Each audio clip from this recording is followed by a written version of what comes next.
nakakita ka lang na masusumbat mo sa akin, humanap ka na agad ng iba. Nakahanap ka agad ng pamalit.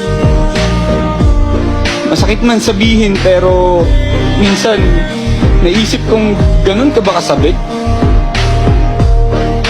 Ang loud, ang dalawang tao lang. Anong ginagawa ng pangatlong yun sa relasyon natin? Sana hindi mangyari sa'yo yung ginawa mo sa akin. Mahal ka na nung tao, naghanap ka pa ng iba. Pinili mo yung lalaking panandalian kang bibigyan ng saya. Eh nandito naman ako, matagalan sana. Ha!